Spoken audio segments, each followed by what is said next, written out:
Classificação indicativa. Livre para todos os públicos.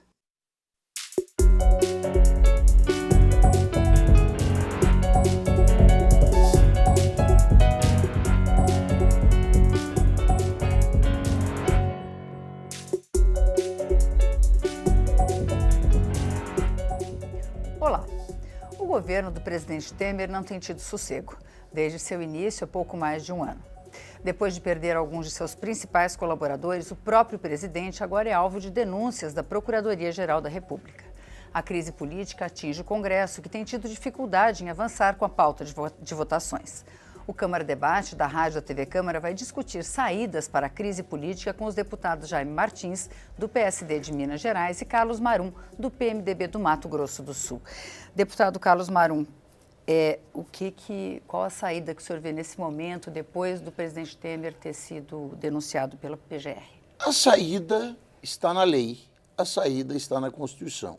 A saída é essa denúncia que eu considero irresponsável, ser analisada no Congresso e aqui, a partir da deliberação, que eu tenho certeza que vai ser negativa ao prosseguimento da denúncia, encerrarmos essa crise e vida que segue. Eu tenho uma visão muito clara de que até uma covardia do parlamento em não aprovar uma lei de abuso de autoridade que faça com que pessoas que têm o poder de acusar tenham também a responsabilidade sobre as acusações que fazem. O Congresso, até aqui na Câmara nós avançamos, chegou lá no Senado, voltou, quer dizer, o Congresso não teve coragem de provar isso, criou uma tal sensação de impunidade que um Procurador-Geral da República se sente no direito de acusar gravemente, até de maneira ofensiva, o primeiro mandatário da nação, sem se sentir na responsabilidade, na obrigação de apresentar provas concretas em relação ao que está dizendo. A Folha de São Paulo já admite que não existem provas na denúncia. O Estadão, em editorial, já pede o arquivamento lá no STF dessa denúncia por absoluta inépcia. E assim mesmo, o Brasil encontra-se paralisado em função dessa crise forjada, que eu entendo que teve exatamente esse objetivo: paralisar o Brasil no momento em que fazíamos o país voltar a crescer.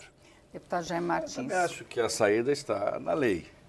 Acho que a saída está no regramento jurídico, nas normas que nós temos hoje. Eu quero deixar bem claro aqui que eu não faço parte daquele grupo que quer o volta Dilma, que quer fazer comparações entre PT, PMDB, governos passados, para disputar quem roubou mais ou quem roubou menos. Eu quero um governo ético, eu quero um Brasil ético.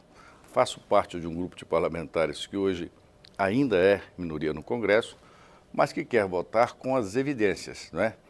Eu, ao contrário do deputado Marum, acho que as evidências que foram apresentadas pelo procurador são factuais, né?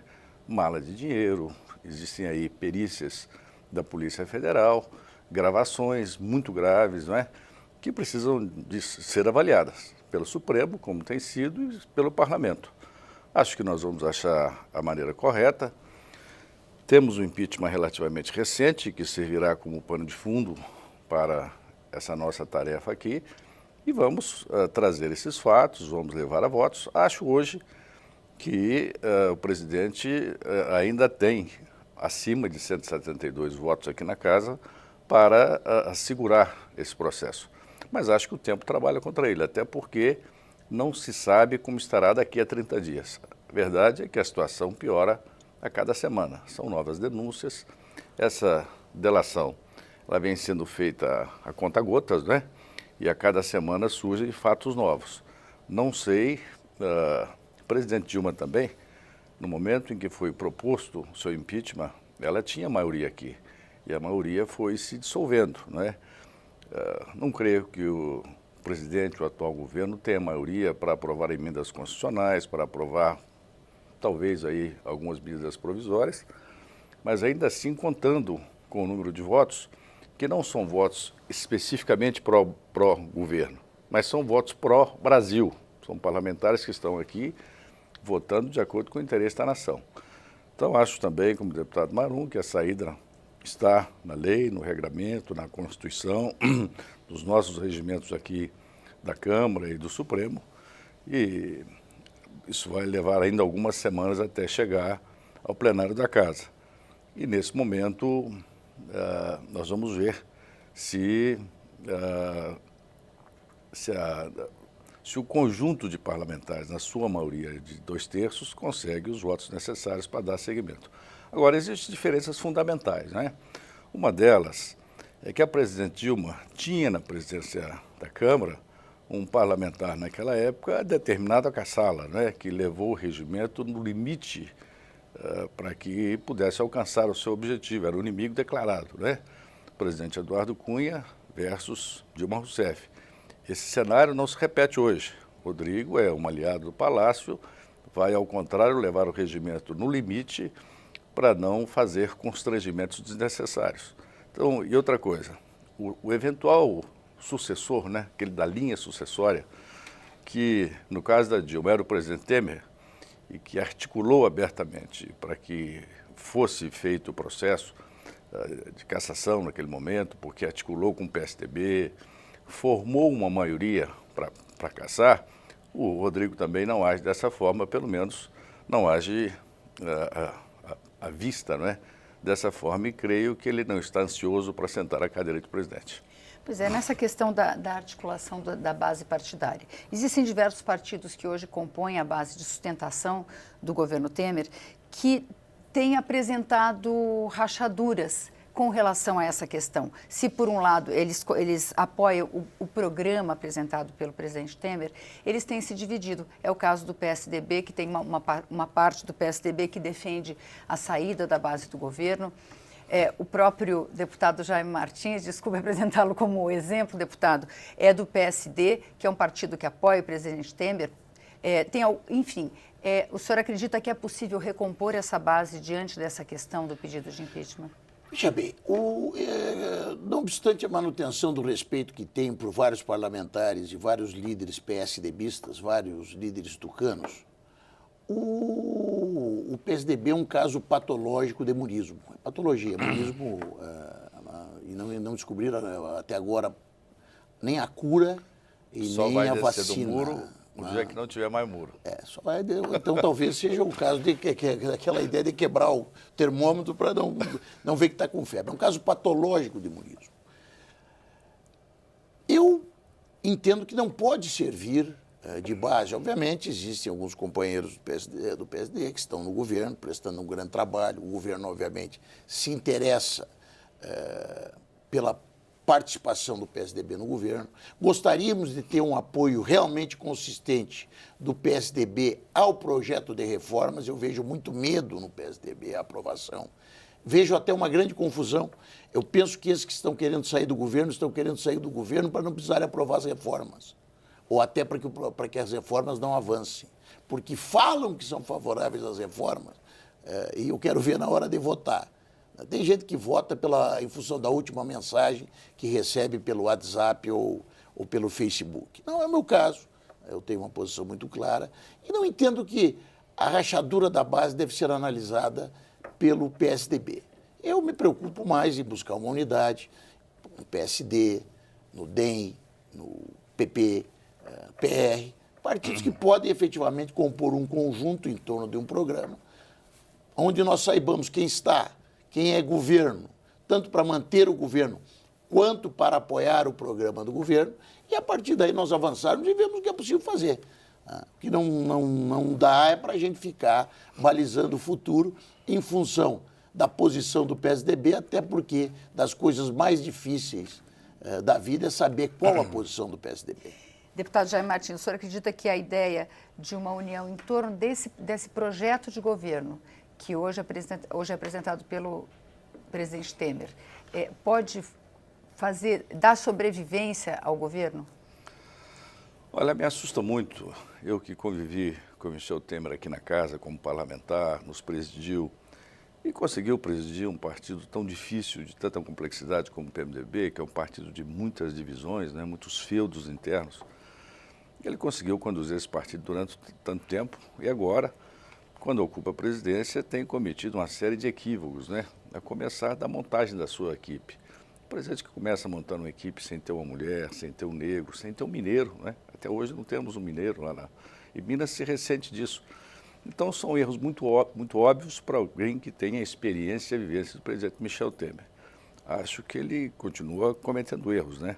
No caso da reforma da Previdência, ele já perdeu a guerra da comunicação, não da reforma, não do conteúdo, mas as ruas não querem a reforma da Previdência.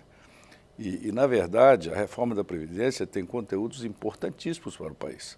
Eu votei a reforma trabalhista, acho que o Brasil precisa dessa reforma trabalhista, votei com o sentimento de brasilidade, daquilo que é melhor para o meu país, não apenas um mero gesto de apoio ao governo, né? E acho que um grande número de parlamentares também votaram dessa forma. O que vier para o plenário, que for bom para o país, terá o meu apoio, independente de que governo seja, né? Independente seja com Temer, com Rodrigo, com o novo presidente. Mas eu não vejo, de fato, assim, a realidade de hoje, eu não vejo condições de que o presidente seja retirado. Ele tem esses 172 votos para se manter. É claro que fatos poderão ocorrer nas próximas semanas e essa base que já reduziu tanto poderá reduzir a ponto de chegar aos 300 e tantos votos necessários para depor o presidente, ou pelo menos para iniciar esse processo, que durará por 180 dias, terá o presidente Rodrigo no exercício da presidência, teremos um novo presidente aqui na casa, são cenários dinâmicos, né? Hoje o meu sentimento é de que o presidente tem 172 votos, por isso a urgência dessa base, né, como o deputado Marum, que diga-se de passagem tem o meu respeito, porque é um homem corajoso, defende posições sempre muito claras, né? E sempre defende algumas posições difíceis aqui. Assumir a defesa do presidente Eduardo Cunha não é uma tarefa fácil quando o presidente levava tiros, era alvejado por várias denúncias de todo lado. Agora também assume com muita coragem essa postura. Mas acho que não vai de acordo com as evidências, né? As evidências que estão aí colocadas pela imprensa, colocadas pela Procuradoria, são evidências de que a ética está sendo agredida de frente. E nós temos que tudo preservar essa situação ética. Não podemos passar para a população, à imprensa, para a opinião pública, essa imagem de que aqui em Brasília existe um conjunto de pessoas que só querem usufruir do dinheiro público em benefício próprio. Nós não podemos continuar passando essa sensação, que já é a sensação da maioria dos brasileiros, né? Querem mudar tudo. Nós vamos ter eleição direta, quer queiramos ou não. Diferente dessa discussão momentânea que o PT vai colocar, nós teremos eleições diretas, já tem data marcada, outubro do ano que vem. E podemos passar por uma renovação absolutamente inédita. Podemos chegar a renovar 80% do parlamento, em função desse sentimento de revolta da opinião pública, em função de não enxergarmos as evidências, né? E isso vale para a Câmara, vale para o Senado, vale para o Supremo, vale para o TSE, que estão muitas vezes negando evidências que não podem ser negadas. Bom, a gente vai fazer um pequeno intervalo e volta falando do futuro.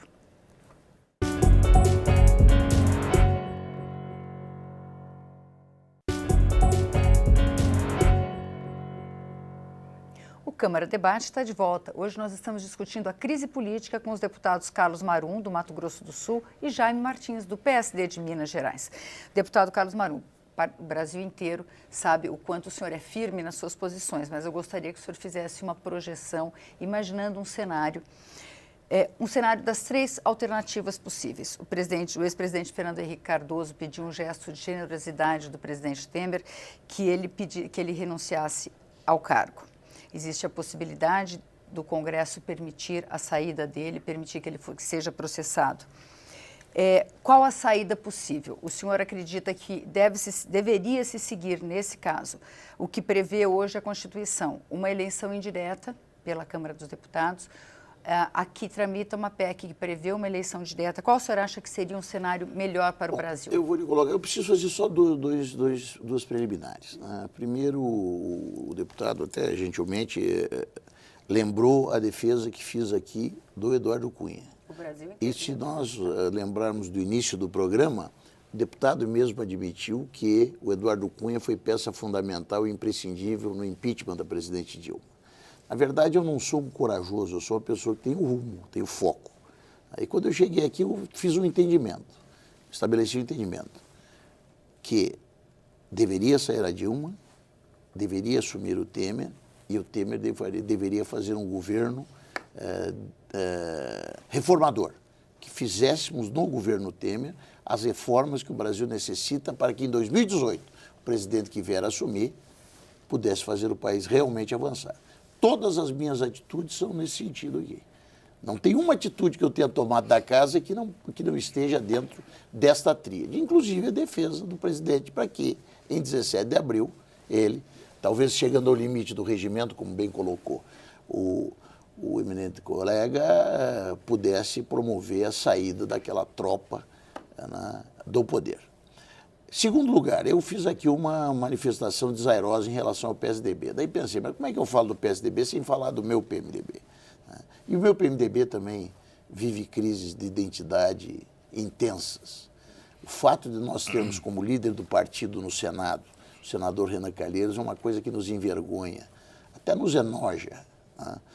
Nós entendemos que os senadores da República, que fazem parte da bancada do PSDB, não têm a altivez necessária para afastá-lo dessa liderança, para que ele vire um senador normal, para que possa, inclusive, ser expulso do partido a partir, obviamente, até porque sei que esse é o entendimento da grande maioria dos militantes PMDBistas pelo Brasil afora. Então, falei do PSDB, mas não esqueço de falar do meu PMDB, que também tem muitos problemas e também precisa de uma grande depuração. Vamos agora ao futuro. Eu entendo que nenhuma dessas coisas vão acontecer. Eu não acredito no afastamento do presidente. E não acreditando, eu penso que nós temos que fazer o seguinte. Chegou a denúncia, o mais rapidamente fazer, porque ela chega ao plenário, e aí verificarmos se no plenário a oposição vai ter a condição de botar os 342 votos, a oposição em membros da situação, digamos, de partidos da situação, se vão ter os 342 votos necessários para o afastamento do presidente. O próprio deputado admite que hoje essa hipótese é praticamente nula. De fato, não tem o número de votos hoje para destituir. Certo? Então, só colocar. Então, curiosamente, nós temos que começar. Nós temos que, feito isso, temos que encerrar a crise. Nós não podemos aceitar esse pusilânime fatiamento que propõe o procurador Janot. O procurador Janot agora ultrapassa as suas desavenças com o presidente Temer e tenta se transformar no inimigo do Brasil, a partir do momento que busca um fatiamento simplesmente com o objetivo de fatiar a crise. Isso não é digno. Isso não é digno de que ocupa a posição que o doutor Janot ocupa. Nós precisamos, nesse momento, que o doutor Janot faça uma reflexão, faça uma autocrítica das suas atitudes. Nós vemos que a votação da lista dos procuradores já demonstra que ele não possui mais uma maioria consistente nem entre os procuradores. Você veja que o resultado, mesmo que o seu preferido tenha ficado em primeiro lugar, você veja que por uma margem de votos mínima. E se somarmos os votos do segundo e do terceiro, dá uma diferença de mais de 500 votos, negativa em relação ao primeiro colocado. O que nós precisamos nesse momento é de um choque de serenidade do procurador. Ele não tem o direito de, como procurador, ele não tem a prerrogativa de, como procurador-geral da República, se dispor simplesmente a atrapalhar o Brasil.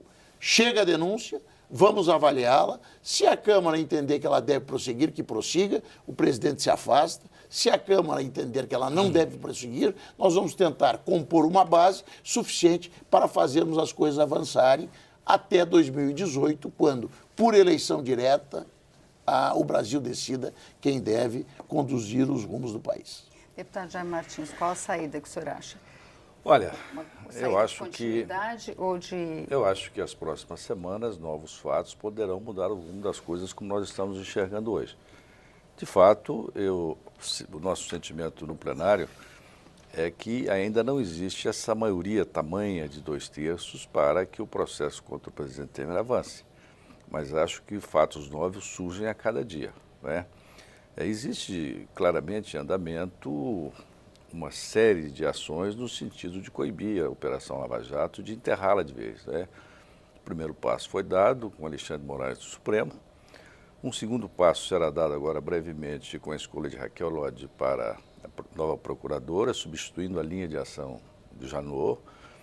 Em seguida vamos ter mudança na AGU e aí só precisa de mais um ministro no Supremo para que isso se enterre de vez. Então acho que isso é um caminho que está se procurando, que ainda será feito nesses próximos dos 8 meses aí que temos de governo Temer, não é? Acho que dificilmente ele sai, não sairá pela renúncia, para mim é bastante claro, até porque as consequências para a pessoa física de uma renúncia seriam muito fortes, não é? Porque perde o foro privilegiado no momento seguinte, perde aquele grupo palaciano, também perde o foro privilegiado, e aí as consequências será ir para Curitiba, para as mãos do Moro, e nós sabemos, quando chega lá, o que ocorre com velocidade, não é? Então, acho que essa linha da renúncia ela não existe. Mesmo que o presidente Fernando Henrique peça essa condução nesse sentido, é muito mais um discurso filosófico. E aqui na casa os fatos vão acontecer, né? Acho que na medida que o tempo passa, o tempo trabalha contra o presidente, a linha presidencial, por isso existe a urgência de votar rápido. Se isso for votado até agosto e se conseguir reunir todas essas denúncias numa só e fizermos uma só votação, eu acho que o presidente permanece ainda que arrastando correntes, né, até o final do seu mandato. Acho que as reformas estão contaminadas, acho que a reforma trabalhista vai ser concluída, mas a reforma da Previdência subiu no telhado. Eu acho que essa enorme maioria que precisa ser para uma votação de uma emenda constitucional dificilmente terá. O governo perdeu, embora o Brasil precise de uma reforma previdenciária urgente, o governo perdeu a batalha da comunicação. A oposição, nesse sentido, conseguiu avançar muito, né, com as corporações, né? Nós somos um país governado muito corporativamente. Os militares têm a sua corporação, os servidores públicos têm as suas diversas corporações e cada qual vão se mobilizando no sentido de evitar a aprovação da reforma da Previdência. Uma pena vivermos esse pano de fundo, mas acho que a grande maioria dos brasileiros cobra a legitimidade ética de um governo para tocar um processo de reformas. Então é isso que eu gostaria de saber dos senhores. O Congresso tem sido bastante questionado com relação à sua legitimidade. Os senhores se referiram às eleições de 2018. O que os senhores esperam? A gente está no fim do programa, mas o que os senhores esperam para o Congresso hoje e de renovação para 2018, deputado Carlos Marum? O Congresso não pode ter medo. O Ulisses Guimarães que disse que a coragem tem a primeira qualidade ou até um requisito do político. Nós temos que avançar.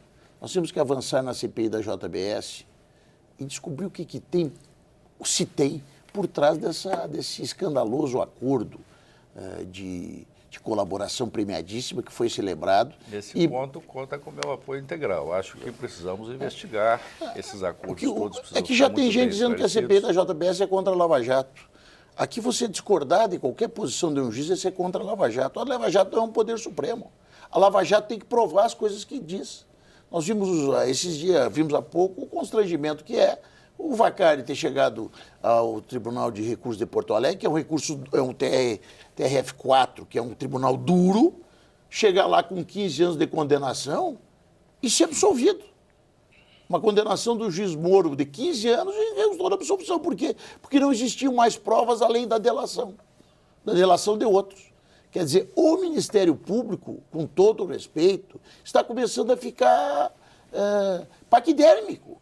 Se acostumou a ouvir delações, não busca as provas e daí nós, que eu que acredito no Estado de Direito, acredito que, sei que delação não é prova, tenho que entender que isso é bom, porque senão alguém vai dizer que eu sou contra a Lava Jato. Eu falo com muita tranquilidade, não estou em nenhuma dessas listas, tenho uma vida aberta, fiz 80 mil casas como deputado, como secretário de habitação e pago a prestação da minha todo mês na Caixa, por isso eu me sinto em plenas condições de dizer, ninguém, como bem colocou ontem o procurador Janot, ninguém está acima da lei, nem promotores, juízes que tomam atitudes tão controversas como essa. Como é que o Congresso resolve essa questão? Eu acho que o Congresso, naturalmente, foi eleito, tem legitimidade para tocar as reformas e para trocar todos os assuntos que são legalmente de nossa atribuição, né? O que eu acho é que nós estamos vivendo, nesse momento, um pano de fundo de um questionamento ético. Com tantas denúncias, tantos parlamentares envolvidos em tantas listas, pessoas do executivo, ministros, e essa é uma discussão que não se pode varrer para debaixo do tapete. Ou nós vamos enfrentá-la aqui agora, ou o eleitor vai dar a resposta nas urnas em outubro do ano que vem. E vai ser feito uma renovação enorme, com grandes possibilidades de chegarmos à presidência da República e aqui no Congresso com muitos chamados outsiders, pessoas que são de fora, que não pertencem à categoria política, que não passaram por mandatos e com risco até de piorar as coisas, né? Dependendo do outsider, da promessa. Lembramos aí do que foi o Collor, né, na troca do Sarney, que veio com a expectativa de caçar todos os marajás e deu no que deu. Então a sociedade vai ter que fazer uma reflexão profunda para poder fazer as boas escolhas em outubro do ano que vem, para que o Brasil possa tomar o rumo da decência, da ética, da moralidade e termos um país melhor, que essa é a nossa obrigação, nós que estamos aqui em Brasília. Muito obrigada, deputados. O Câmara Debate termina aqui. Você pode rever ou compartilhar este ou outros programas na nossa página, câmara.leg.br/Câmara Debate. Você também nos vê no YouTube. Obrigada pela audiência e até a próxima.